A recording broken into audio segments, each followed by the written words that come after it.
Te sens-tu parfois comme ton pire ennemi? Il arrive que la façon dont tu te traites soit plus dommageable que la manière dont les autres te traitent. La vie ne consiste pas uniquement à éviter les personnes toxiques. Par moments, il faut se regarder dans le miroir et reconnaître quand on est toxique envers soi-même. Es-tu prêt à examiner ton comportement pour préserver ton bonheur et ta paix intérieure? Voici 8 signes à surveiller. 1. Excuses à répétition. T'excuser sans arrêt est souvent une façon d'éviter les conflits ou de chercher l'approbation des autres. Par exemple, tu peux partager une idée en réunion et t'excuser immédiatement, craignant d'avoir dérangé ou que ton idée ne soit pas assez bonne. Cette habitude de te blâmer peut réduire ton estime de toi et te faire sentir que ta voix ne compte pas. Dire désolé tout le temps, c'est comme avoir un bouton automatique. Ce n'est pas sain et cela montre que tu te sous-estimes. En plus, cela peut attirer des manipulateurs ou des personnes égoïstes. Fais confiance à la valeur de tes idées. Ton opinion compte autant que celle des autres. 2. Rester dans des relations toxiques. As-tu des amis ou un partenaire qui te rabaissent, te font sentir petit ou profitent de toi? Si tu restes dans des relations où tu es maltraité parce que tu penses ne pas mériter mieux, tu te fais du tort.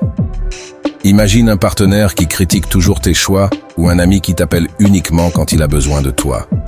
Ces relations déséquilibrées épuisent ton énergie et sapent ton estime de toi. Entoure-toi de personnes qui te soutiennent et te valorisent. 3. Attente obsessionnelle des messages. Est-ce que tu vérifies souvent ton téléphone, attendant des messages qui n'arrivent jamais?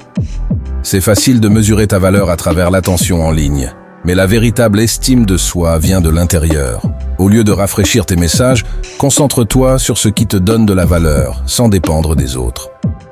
4. Hypersensibilité aux critiques. Si tu prends trop personnellement les critiques, cela peut montrer un manque de confiance en toi. Par exemple, si un retour de ton patron te perturbe toute la journée, ou si un commentaire sur ton apparence te rend mal à l'aise, c'est que tu es trop dur avec toi-même. Souviens-toi, une critique vise généralement tes actions, pas ta valeur personnelle. Essaie de la voir comme une opportunité d'amélioration et non comme un jugement. Si une critique est malveillante ou vise à te rabaisser, apprends à reconnaître ses intentions et éloigne-toi des personnes négatives. 5.